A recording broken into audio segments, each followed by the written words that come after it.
Bonjour à tous, bienvenue dans Décoloniser, le podcast consacré à l'actualité antiraciste. Mon nom est Malika Salin et je vous retrouve chaque semaine pour aborder une question en lien avec le racisme. Décoloniser est un espace où parler de lutte, de résistance et où essayer de comprendre comment fonctionne le racisme pour mieux le combattre.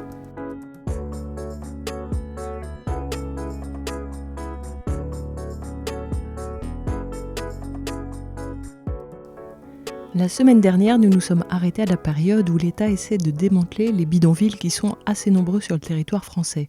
Mais ce démantèlement pose un problème à l'État, c'est qu'il doit reloger des familles, alors que jusqu'à présent, il devait loger des travailleurs seuls. Et ces travailleurs, il pouvait les entasser dans des logis collectifs. Alors pour ces familles, il y a les cités de transit qu'on évoquait la semaine dernière. S'il n'y avait pas la discrimination raciste, ces familles pourraient aussi aller en HLM, simplement elles n'y accèdent concrètement pas. Ces discriminations sont tellement normalisées qu'en 1959, le Conseil national des HLM est obligé de rappeler dans une note que statutairement, les étrangers ont le droit d'accéder au HLM. Et ça pose un problème réel, c'est que comment résorber les bidonvilles s'il n'est pas possible de mettre ces familles dans les HLM ? Les cités transit sont une première solution. C'est un habitat qui a été pensé spécifiquement pour loger les familles indigènes. Et c'est un habitat temporaire, tandis que les familles blanches, on les installe plutôt dans les logements HLM.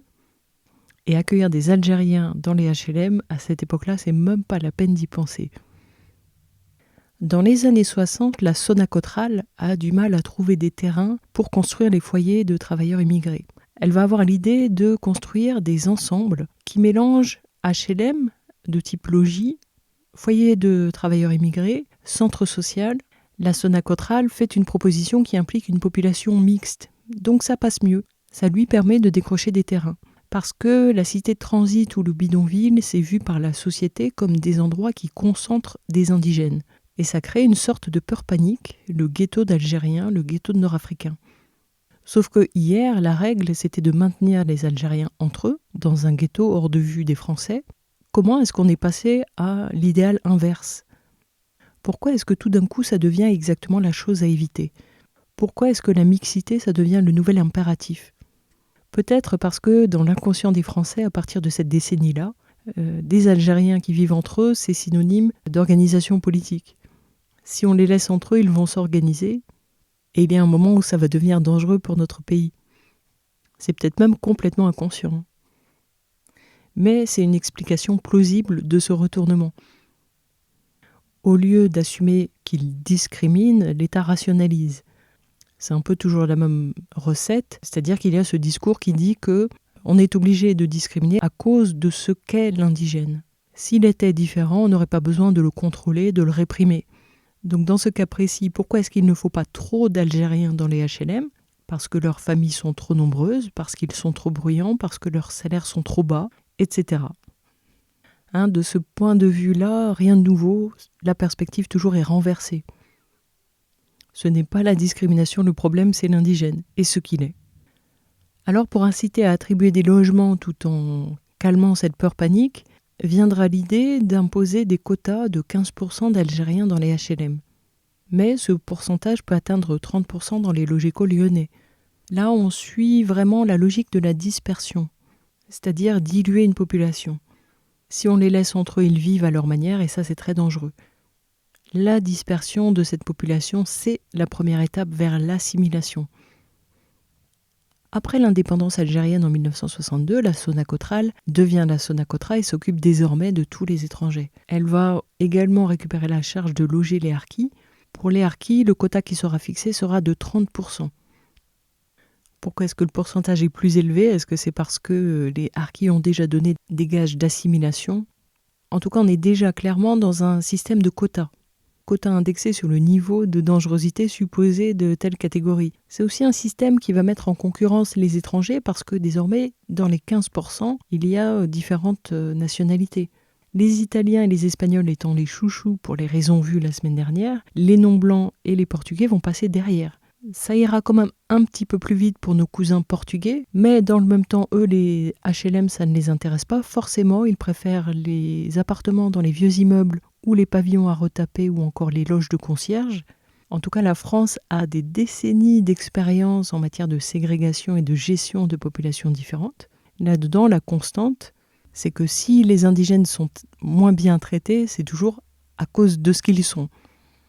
Si la volonté avait été vraiment de rompre authentiquement avec le racisme, il aurait fallu que la France s'arrête à ce moment-là et avec un certain courage politique, qu'elle examine toutes les politiques de hiérarchisation raciale, qu'elle les reconnaisse pour ce qu'elles étaient des traitements racistes, et à ce moment-là, tourner la page en reconnaissant que la France avait eu tort de faire de l'indigène un sous-homme, un danger dont il faut se protéger, une nuisance, un inadapté, etc. C'est pas du tout le choix qui est fait. Au lieu de remettre en cause la société et ses hiérarchies, l'assimilationnisme va trouver un nouveau souffle. Donc le nouveau motto, c'est pour que la cohabitation fonctionne, il faut que l'indigène se défasse de tout ce qu'il est. Quant aux Blancs à qui on a répété pendant des décennies qu'ils étaient trop bien pour côtoyer des colonisés, on les place du jour au lendemain dans les mêmes immeubles, les mêmes villes, les mêmes quartiers, les mêmes grands ensembles et les mêmes écoles. Et on s'étonne que ça crée de la friction. Évidemment, il va se trouver des gens pour dire que dans leur immeuble, dans leur quartier, dans leur ville, ça se passait dans une bonne entente. Mais ça, c'est un peu comme Pascal Praud qui ne croit pas au réchauffement climatique parce qu'un jour au mois de mai, dans les Yvelines, il a fait 3 degrés le matin. Mais la vérité, même s'il y a eu de belles expériences, dans l'ensemble, ça a créé des tensions, des violences, des meurtres même. Meurtres qui sont couverts par l'État. Dans un reportage de l'époque fait par la télévision française, des journalistes vont dans un quartier et étonnamment, ils n'interrogent que des Français qui ont un problème, un seul, le comportement des immigrés. Puisqu'il n'est pas prévu que l'ancien colonisé, l'immigré, vienne comme il est. Et quand une vie non blanche est supprimée, ce qui arrivera beaucoup dans les années 70, l'État ferme quasiment les yeux. C'est-à-dire qu'il organise l'impunité.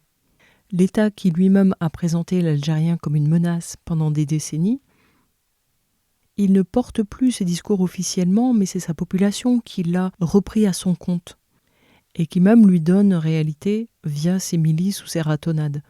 L'État se défausse, fait semblant d'être neutre, tape sur les doigts et on passe à autre chose.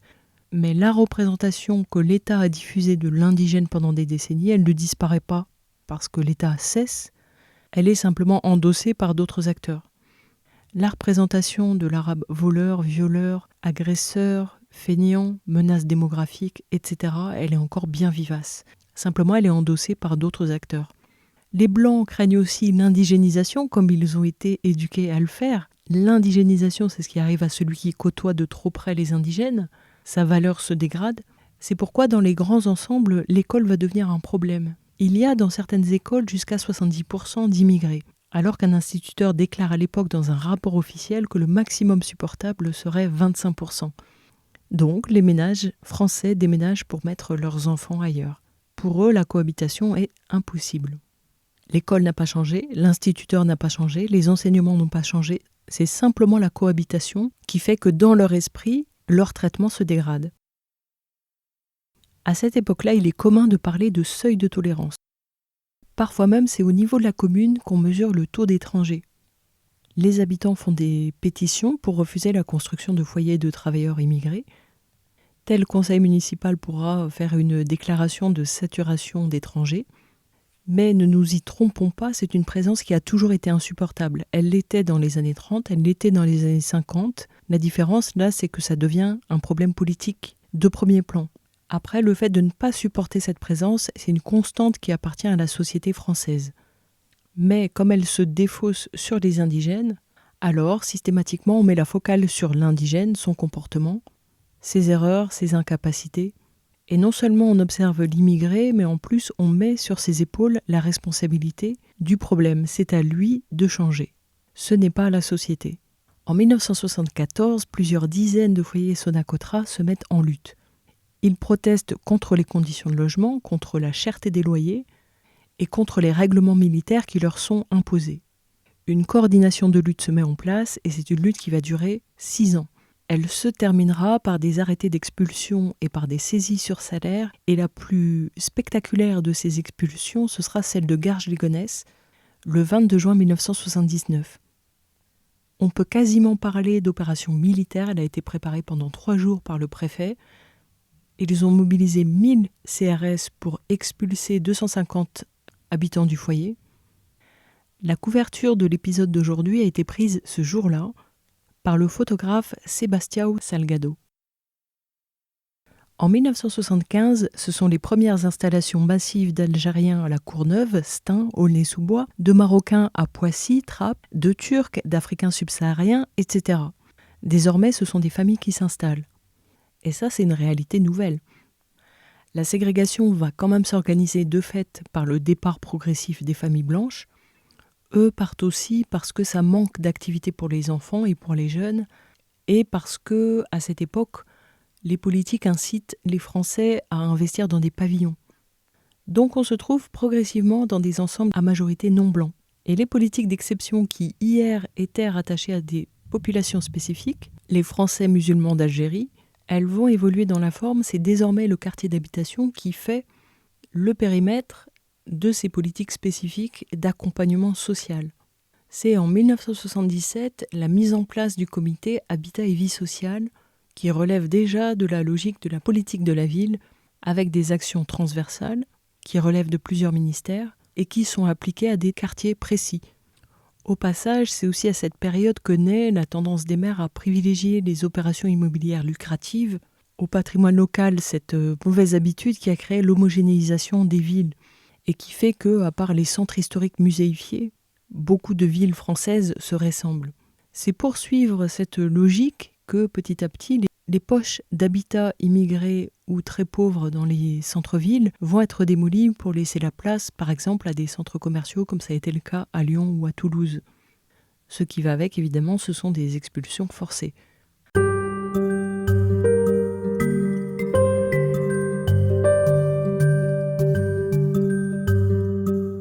À la fin des années 70, la France tente d'inciter au retour des immigrés au pays. Comme ça ne marche pas trop, elle choisit de procéder à des retours forcés. Elle veut aussi profiter du fait qu'à la fin de l'année 1979, de nombreux certificats de résidence d'Algériens arrivent à expiration. Ça l'autoriserait à les expulser. Donc dès le début de l'année, la France affiche son ambition d'obtenir le départ de 500 000 Algériens sur un peu plus de 800 000 présents dans le pays en comptant les enfants. Seulement, ça va forcément faire l'objet d'accords et de négociations avec l'Algérie, et l'Algérie, elle, veut que le principe du volontariat soit préservé. Il est très important que les deux pays arrivent à une entente, parce qu'il n'y a pas que ça dans la balance. L'Algérie vend aussi son pétrole et son gaz à la France, et depuis peu, elle est majoritaire dans les sociétés pétrolières françaises présentes sur son sol. Donc c'est un équilibre précaire qu'il faut absolument préserver. Avec ce que propose la France, les travailleurs immigrés possédant une carte de résidence de 5 ou 10 ans renouvelable, verrait après ce projet cette carte remplacée par un titre unique, valable seulement 1 an et dont le renouvellement serait incertain. Ça veut dire que le droit du travail serait complètement inexistant pour ces immigrés. Et pour eux, ce serait vivre dans une angoisse permanente. En Algérie, l'Union des travailleurs manifeste dans plusieurs villes pour demander le respect des droits personnels des individus et le libre choix de retour pour eux. En plus de ces documents de séjour valables 1 an, le projet de la France est que les enfants algériens arrivant à leur majorité, auxquels précédemment on délivrait une carte provisoire renouvelable tous les 3 mois, puis tous les 5 ans et tous les 10 ans, désormais ils recevraient une autorisation de 3 mois renouvelable pendant 1 an. S'ajoute à ça le fait que les entrées sont strictement filtrées. Tout ça donne un statut très précaire aux Algériens, qui veut dire que tout peut devenir prétexte à les expulser. Dans une lettre qu'il adresse au Monde, Béchir Belkacem, étudiant algérien à Paris, raconte comment son frère, originaire de Beni Abbès, est resté bloqué à la frontière parce qu'il lui manquait, en plus du certificat d'hébergement, un certificat d'action sanitaire qui doit être délivré par la préfecture de police et une justification d'emploi en Algérie, c'est-à-dire une fiche de paie, un certificat de travail ou un titre de congé. Et le policier à qui il a eu affaire lui a déclaré « Vous connaissez les problèmes que nous avons avec l'immigration ». Sauf que son frère, c'était un touriste, un fonctionnaire au pays qui venait rendre visite à sa famille. Cela fait dire à M. Belkacem que le seul tort de mon frère était d'être algérien, tout cela est clair. Pour M. Stoléru, tout Algérien qui arrive en France ne peut être qu'un nouveau candidat à l'immigration, et s'il y a 18 millions d'Algériens, il y a automatiquement 18 millions de travailleurs immigrés. La France se verrouille complètement et cherche le moindre prétexte pour expulser. Ainsi, en 1977, Madame Adjali, qui était une sociologue algérienne, avait été expulsée au prétexte qu'elle aurait été en situation irrégulière. Mais la vérité, c'est qu'on lui reprochait d'entretenir des relations avec un militant du mouvement guyanais de décolonisation. Et ça lui a pris 2 ans, donc jusqu'à 1979, pour arriver à casser cette expulsion. Donc, la liberté de circulation dont bénéficie tout Français d'aller et venir dans le monde à sa guise, à partir de là, la France la refuse aux Algériens, puis à l'ensemble des immigrés. Et de fait, c'est une inégalité, c'est ce qui choque. On trouve ça naturel aujourd'hui parce qu'on a toujours vécu sous cette règle, mais en vérité, ça n'a rien de logique. Finalement, au terme des négociations avec l'Algérie, M. Stoléru proroge d'1 an le droit au séjour de 400 000 travailleurs algériens. L'autre grande nouveauté, c'est que c'est la première génération massivement allée à l'école ici ou même née ici et qui ne se considèrent pas comme des Algériens.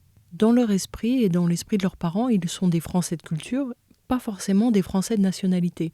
Mais dans le même temps, ils perçoivent qu'ils ne sont pas traités comme des Français, par exemple lorsque, après leurs études, ils font massivement l'expérience du chômage. En mars 1979, Le Monde leur consacre un article qui dépeint une jeunesse désabusée. Je cite « Pas de violence, peu de révolte, une immense détresse résignée et muette ». Ça veut dire que le racisme qu'ont subi leurs pères, ils le subissent aussi, et ils connaissent du chômage massivement. Ils peuvent être stagiaires, intérimaires, mais quand la boîte compresse les effectifs, c'est d'eux dont elle se débarrasse en priorité. Les jeunes hommes ont passé des CAP pour ne pas faire les jobs ingrats qui ont bousillé la santé des pères, mais l'embauche n'est pas forcément au rendez-vous. Pareil pour les jeunes femmes qui parfois ont obtenu un diplôme en couture, par exemple, et espèrent travailler comme la société le leur a promis, mais les usines ne prennent pas de femmes. L'administration ne recrute pas d'Algériens. Pour être, par exemple, aide-soignante, il faut être française. Et s'il manque d'emploi, pour espérer travailler, il faut accepter les jobs dont personne ne veut. Par exemple, retourner travailler à la mine. Si on n'accepte pas ça, c'est être au chômage. Mais être au chômage, c'est presque confirmer le discours de la société sur l'arabe feignant. Donc cette jeunesse, elle porte presque sur ses épaules toute la responsabilité du problème immigré. En liant la présence de l'indigène en France au travail, on a fait qu'un indigène qui ne travaille pas, c'est une anomalie. S'ajoute à ça le fait que le chômage est socialement stigmatisé, ce n'est que depuis 2010 que ce n'est plus honteux d'être chômeur en France. Tout ça crée de l'intention entre la génération qui a littéralement fait des boulots de forçat sous les brimades. Pour eux, le travail, c'est tout. Et la génération qui, malgré l'école, malgré des conditions sociales meilleures qu'eux, malgré la maîtrise de la langue aussi, connaît le chômage. En plus de ça, pas de travail, ça veut dire pas de mariage, pas de travail, ça veut aussi dire pas d'honneur pour les jeunes hommes. C'est Abdelmalek Sayad qui a le mieux décrit les évolutions entre la génération des Algériens et celle des Français d'origine algérienne. Les premiers avaient des projets pour le pays, leurs projets étaient tout à fait en phase avec le projet que la France avait pour eux, c'est-à-dire qu'ils partent. Tandis que la génération d'ici, la France n'a pas de projet pour eux, puisque un indigène, il n'est que sa valeur économique, ce qu'il rapporte, c'est-à-dire une main-d'œuvre. Et s'il ne rapporte rien, pire, s'il coûte, c'est un problème pour la société française. D'où le fait que la société va les dépeindre comme un problème. Or, eux, ils ont une vision décalée. On a bercé leurs parents avec l'illusion de l'inclusion. Eux sont complètement nés dedans. Ils ont grandi avec cette illusion. Ils grandissent comme des Français, ils en ont la langue, ils en ont les préoccupations aussi. Sayad écrivait à propos des parents « Ils ne se reconnaissent pas en nous ». Certains, à l'époque, ont parlé d'enfants illégitimes, d'enfants perdus même, étrangers aux yeux des parents. En plus de ça, la société française va s'immiscer dans le foyer en poursuivant les politiques d'émancipation des femmes indigènes. Les filles sont donc moins stigmatisées, plus susceptibles de trouver un job, et ça crée un déséquilibre dans les familles. En baignant dans la société française, à travers l'école, à travers la mixité, la culture, ces enfants vont aussi parfois regarder les parents avec le regard de la société blanche. Via l'école, ils savent exactement quel est le comportement attendu d'eux, ils se conforment à cette injonction, et comme toute personne qui obéit malgré elle, ils ressentent de la colère pour celui qui n'obéit pas. Et donc la mère qui vient à l'école habillée à l'algérienne ou le père qui ne parle qu'arabe, eux voient ça aussi avec les yeux des Blancs. Ils ont une double conscience. Et beaucoup ont révélé la honte qu'ils ont pu ressentir de leurs parents. Il faut savoir que la honte, c'est une émotion qui vient des attentes de l'autre par rapport à soi. Alors que la colère, c'est une émotion très différente, c'est une émotion qui vient de soi, qui dit « ma limite n'a pas été respectée ». La honte, elle vient de l'autre. Ça veut dire que c'est de l'intérieur que le foyer est attaqué. Les enfants intériorisent les valeurs d'émancipation de la femme, de francisation de la langue, de l'habillement, des comportements, des rôles hommes-femmes aussi, et ils sont trop jeunes pour discerner ce qui est à l'œuvre. Or, les aînés qui ont résisté depuis toujours à l'assimilation parce qu'ils ont toujours été entre eux, donc ça leur donnait plus de force pour résister, voilà que c'est la chair de leur chair qui s'en fait le promoteur. Et tout ça se passe dans une société qui passe son temps à scruter leurs moindres faits et gestes, à juger le moindre de leurs faux pas, parce que dès qu'un indigène faute, c'est comme s'il confirmait tout le mal qu'on pensait de lui. Ce qui s'est joué entre ces deux générations est immensément complexe. Douloureux pour beaucoup, certains comme Slimane Dazi ont su raconter avec bienveillance ce qui s'est noué là, mais en réalité, culturellement, c'est très complexe et délicat. Quand on vient installer sa famille en France, la préoccupation première, c'est une préoccupation économique. Offrir un avenir à ses enfants, construire un foyer dans des conditions économiques meilleures, vivre vraiment, c'est-à-dire vivre avec femme et enfants au lieu de survivre seul, pendant qu'on constitue ici un pécule qui va permettre de bien vivre au pays, puisque les jobs ici paient mieux. Mais on n'imagine pas forcément les conséquences culturelles et identitaires de ces choix. Il n'y avait aucune raison que les enfants grandissent différemment de comment les enfants avaient toujours grandi depuis des générations. Sauf que la jeunesse, cette jeunesse-là, elle est littéralement prise en charge par la société française, par l'école, par la télé, par les centres sociaux, les colonies de vacances. Et ça va acclimater la jeunesse comme les pères n'ont jamais été acclimatés. Les pères étaient confinés entre eux. Avec les familles, c'est le mouvement inverse. On sort les femmes du foyer par les associations, le travail ou l'alphabétisation. On mélange les enfants aux Sylvie, Caroline et Sophie. Et c'est ce qui va faire que cette génération va pousser comme des Français. Ils savent qu'à la maison, ils vivent différemment, sous d'autres règles, mais le mode de vie érigé en norme est celui des Français. Il y a presque une violence symbolique dans le fait de n'avoir jamais son mode de vie représenté. Et on peut être tenté de perpétuer cette négation en tuant l'Algérien en soi, pour ne pas vivre en tension. C'est aussi la génération qui a été biberonnée à la mixité. Ils mettent cette valeur au-dessus de tout. Avoir eu des copines françaises, pour elles, c'est tout. De ça, on peut se rendre compte en regardant le documentaire « On nous appelait les beurettes ». On y voit des femmes de cette génération qui témoignent et on perçoit, comme pour elles, la mixité a quasiment été une idéologie. Il y a un discours intégrationniste très fort parce qu'ils ont aussi intégré la norme de la société de l'époque, sachant que je généralise pour rester sur les effets de masse. Mais c'est la génération qui a très mal accueilli l'islam visible, qui a été travaillée au corps par le féminisme, qu'on a aussi retrouvé plus tard séduite par une PNS. Parce que c'est très difficile de remettre en cause ce qu'on a intégré comme normal quand on s'est construit comme enfant puis comme adolescent. Mais ces choix-là, c'est une génération aussi qui a payé un coût très élevé, d'être la génération de la rupture. Coût via les drogues, via les ruptures familiales. C'est une génération où il y a eu beaucoup de fugues aussi. C'est aussi une génération qui a été habituée à donner des signes ostensibles d'intégration qu'on exigeait d'elle de manière plus ou moins subtile. Donc ils pouvaient dire « je regarde le cinéma français ». Je mange du porc, je picole, j'aime le classique. C'est une performance qu'on leur demandait de fournir. Ce sont des comportements appris. Je vous propose d'écouter un extrait du documentaire « Les Algériens de Lyon ». On y entend une grand-mère qui discute avec sa petite-fille, dont la mère est une intégrée. Tu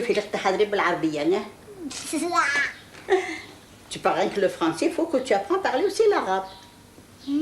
Tu es une fille arabe, tu es une fille des Arabes, mais tu habites la France. Tu es française ou arabe? Les deux.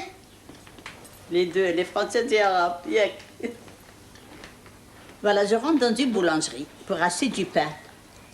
Et en rentrant, après moi, deux dames européennes, c'était des coopérants, on avait des coopérants en Algérie. Elles sont rentrées, le boulanger les a vues, tout de suite il leur a servi sur le comptoir deux gros pains marrons. Moi, j'ai jamais vu ce pain. J'ai demandé en arabe au boulanger, s'il vous plaît, qu'est-ce que c'est ce pain? Il me répond en arabe, khobz sigla. Khobz sigla, c'est le pain de seigle. Alors moi, je réponds en français. Yeah, c'est ça le pain de seigle? Alors le boulanger, il regarde les dames, les françaises. Il leur dit, oh, la mémé qui parle français. Je regarde le boulanger, je lui dis, ça vous étonne que je parle français? Il me dit, oui, comment? Une mémé qui parle français.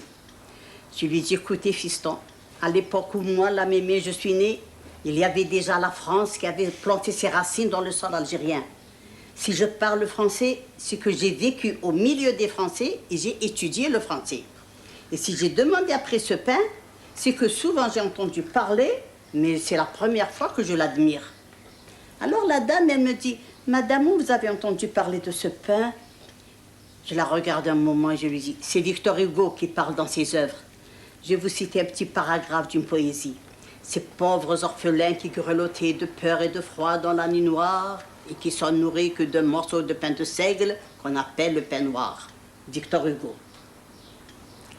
Elle n'a rien dit. Alors je regarde le boulanger et je lui dis, « Alors, ça vous étonne que la mémé parle français ?» Il n'a pas dit ça. Donc on entend que cette Heja n'a pas ce truc des intégrés. Elle connaît Victor Hugo, mais elle est habillée comme au pays et elle veut absolument transmettre sa langue, sa religion et son identité à sa petite fille. Et même si la société oppose toutes ces choses, elle parvient à les vivre de manière harmonieuse. Mais elle y parvient parce qu'elle est forte, elle a l'âge de la sagesse, elle a l'expérience de la vie et l'expérience de la colonisation aussi. Les intégrés, eux, étaient jeunes. Ils ont subi une pression importante à l'intégration qu'ils ont intériorisée et eux pensent avoir choisi librement. C'est un bourrage de crâne qui leur a coûté cher, beaucoup de mariages mixtes avec des ruptures familiales derrière, beaucoup de fugues, d'autodestruction. Et le discours officiel racontait qu'ils ne savaient plus quel était leur pays. C'était pas du tout ça leur problème. Leur problème, c'est qu'on les sommait de choisir et qu'il y avait un bon choix et un mauvais choix. La famille ou la société. La culture, le pays, l'identité ou la société française. Et s'ils faisaient le mauvais choix, ça justifiait de les rejeter. On n'a pas sommé les Portugais ou les Italiens de faire ce choix. On n'opposait pas la culture des Espagnols à la culture d'accueil. On ne salissait pas la culture espagnole. Il y avait des stéréotypes, bien sûr, mais pas un récit déshumanisant. On ne portait pas les Portugais en haute estime, mais on ne pensait pas qu'ils appartenaient à une autre espèce. Tandis que le regard français sur tout ce qui vient d'Algérie et plus largement des anciennes colonies, il consiste à ne voir l'autre qu'en termes de manque. Il n'est pas ce que le français est. Et c'est un crève-cœur que d'entendre l'intégrer répéter bêtement « l'Algérie, c'est pas bien parce qu'on ne peut pas faire ci, parce qu'on ne peut pas faire ça », et qui ne parvient pas à voir l'Algérie et sa culture pour ce qu'elle est, différente, lui la voix inférieure, comme le blanc qui l'a éduqué. En 1980, l'Algérie et la France tombent d'accord pour le départ de 35 000 immigrés. C'est un sujet qui est abordé dans le film « Prends 10 000 balles et casse-toi » que vous trouverez sur Internet. La même année, le ministre de l'Intérieur sort une loi contre l'immigration clandestine. Désormais, on peut se faire expulser si on est en situation irrégulière ou si on a été condamné pour trouble à l'ordre public. 1980, c'est aussi le début des rétentions administratives, donc des centres de rétention. La même année est créé un groupe interministériel pour l'aménagement des banlieues, le GIAB. Il est appliqué à 13 communes pilotes, donc on commence à parler de banlieues. Fin 1980, le 24 décembre, 300 travailleurs maliens quittent le foyer où ils logeaient à Saint-Maur et ils espèrent s'installer à Vitry-sur-Seine. Mais le maire fait détruire l'accès au foyer de travailleurs en cours de construction, foyer dans lequel ils espéraient s'installer. C'est un maire PCF. Et il sera soutenu par Georges Marchais, alors secrétaire général du parti. Le maire PCF va même écrire au recteur de la mosquée de Paris qu'il avait interpellé, je lis. La présence en France de près de 4,5 millions de travailleurs immigrés fait que la poursuite de l'immigration pose aujourd'hui de graves problèmes. C'est pourquoi nous disons « il faut arrêter l'immigration sous peine de jeter de nouveaux travailleurs au chômage ».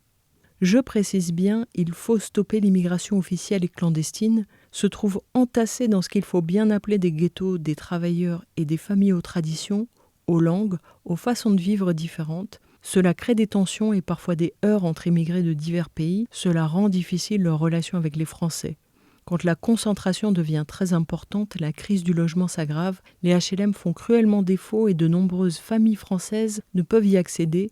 Les charges d'aide sociale nécessaires pour les familles immigrées plongées dans la misère deviennent insupportables pour les budgets des communes. Voilà, ça c'est le discours d'un maire PCF qui adhère au discours sur le seuil de tolérance. Ces travailleurs logent dans des conditions épouvantables. L'hiver, ils ne sont pas protégés de la pluie ou de la neige. L'été, ils les étouffent dans des baraquements surpeuplés. Ces bâtiments sont pollués aussi. Ils peuvent y attraper la tuberculose, comme c'est arrivé dans ce foyer de Saint-Denis, rue d'Isère.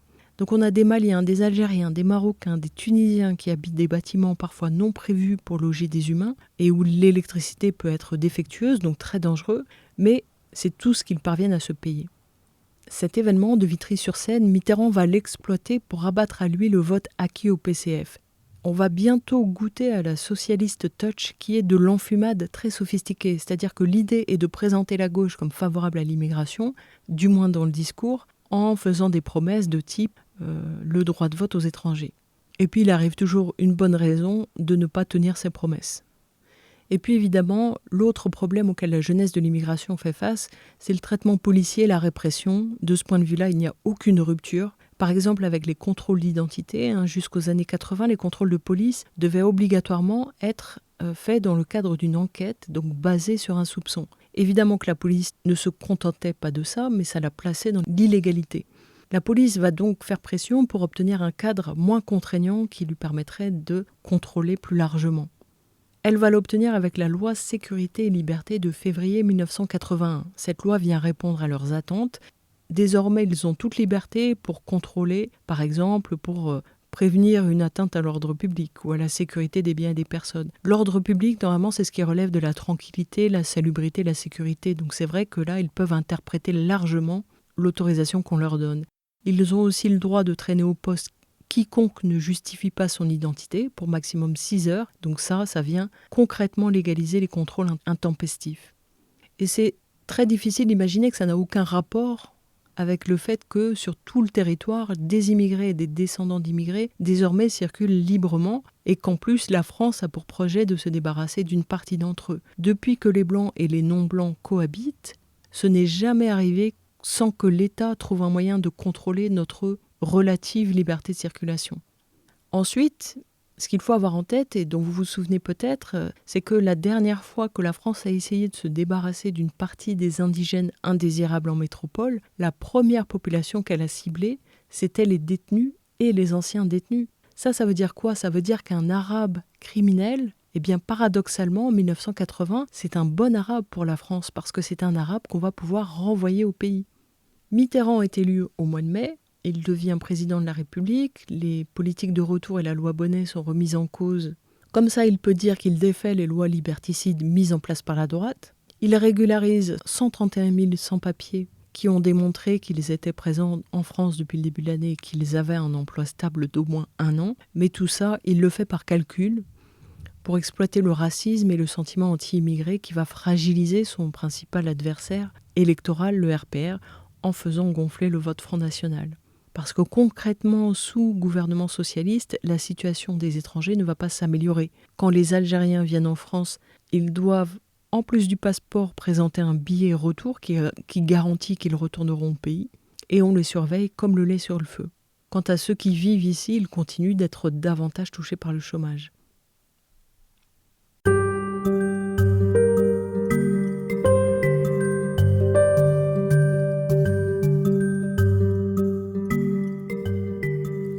C'est intéressant de revenir sur cette période qui est une période charnière où la génération de ceux nés ici succède à celle des travailleurs espérant n'être que de passage en France. Les premiers étaient très au clair sur qui ils étaient, sur leurs conditions d'hommes infériorisés ici, et aussi sur leurs objectifs, pourquoi ils venaient ici. Tandis que la génération née ici ou qui a grandi ici, la première, elle s'est trouvée déboussolée. Perdue par le discours contradictoire de la France qui disait qu'elle traite tout le monde pareil, et l'illusion de l'inclusion les a frappés de plein fouet. C'est avec leur génération qu'a commencé ce mouvement d'assimilation dont le but est de faire de nous des étrangers à nous-mêmes, à nos cultures, à nos pays d'origine. On peut regarder nos grands frères et nos grandes sœurs avec dédain, certains qu'on aurait fait mieux qu'eux. Ou bien, on peut tirer les leçons de leurs erreurs pour ne pas les répéter et pour qu'elles n'aient pas été vaines. Et dans ce cas-là, nous pouvons dire que nous savons désormais que nous devons regarder nos aînés avec fierté. Leur capacité de rester eux-mêmes dans une société qui les dominait, c'était vraiment très fort. De ce point de vue-là, ils sont nos exemples. Nous savons désormais que la libération des femmes, c'est pas pour nous, parce que rien ne remplace une famille, des frères, un père, une communauté. Nous savons désormais que la mixité est une enfumade dont l'objectif est juste de nous couper des nôtres et d'empêcher que se transmettent nos cultures, nos langues, nos religions, nos traditions. et que quand on aura complètement rompu avec nos pays d'origine, la France, non seulement elle pourra y commettre ce qu'elle veut, mais peut-être même que ce sera nous qui l'aiderons à le faire, comme avec cette bourrique de Rachid Nekaz. Nous savons désormais que ce que la société française nous vend comme de la liberté nous mène en vérité à la destruction. Nous savons désormais que les féministes ne sont pas nos amies, parce que si elles prétendent nous aimer, nous, femmes indigènes, elles haïssent nos pères, nos frères et nos maris. Nous savons désormais que rien ne justifie un mauvais comportement, qu'en vivant dans les taudis les plus insalubres, dans une pauvreté terrible et sans droit de se défendre, nos aînés ont fait preuve de droiture, d'honneur et de dignité. Et nous savons désormais que quand la France nous fait croire qu'on est des Français à part entière, c'est dans l'espoir qu'on ne se sente plus faire partie d'une communauté, parce qu'elle sait bien que seuls, nous sommes impuissants.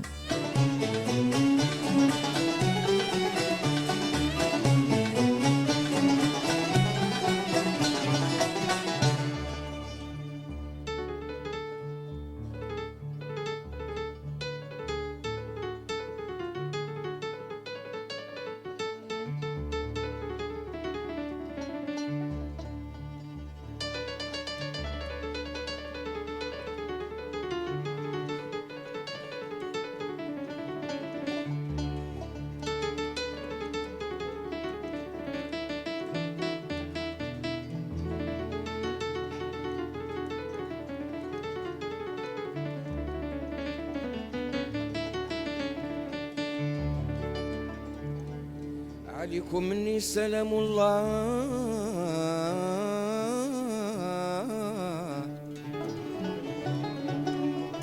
مهب النسيم مهب النسيم على الأزهار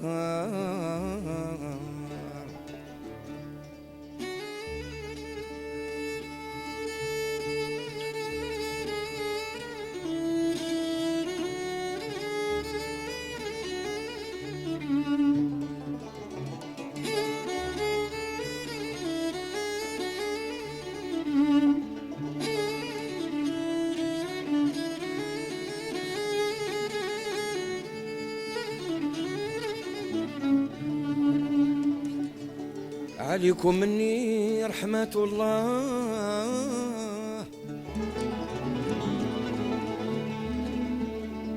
ما نظرت العيون من الأبصار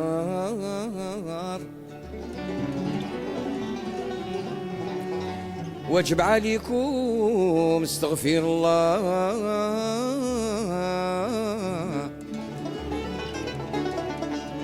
واجب عليكم الحمد لله ما تألمت الأجسام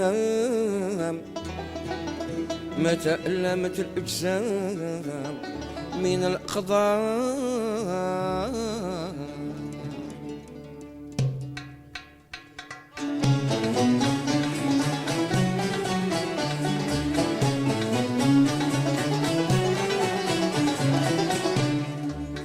متى نستريح من وحش الحبايب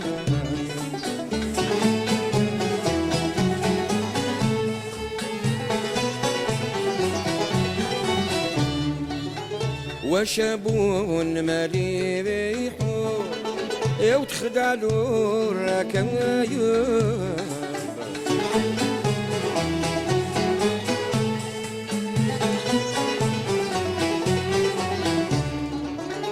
وبرقون يلوحون من تحت السحاب عذبني هواهم وكوى قلبي كيا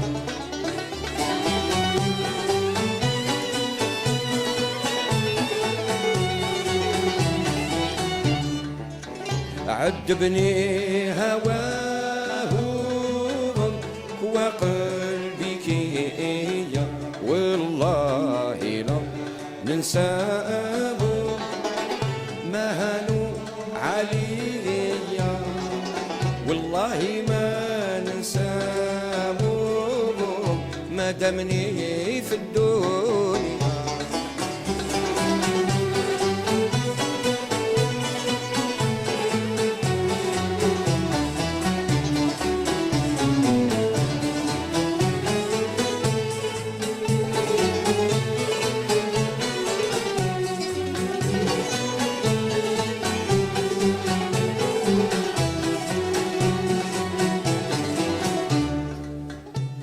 يا قلبي اصبر وثبت يقينك.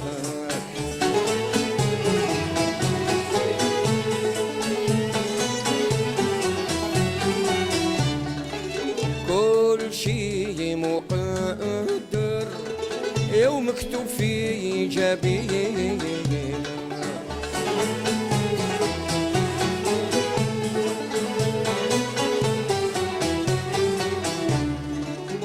بالمحبوب وتظفر والمولى يا عيبي مقصودي نراه في ساعة هنية.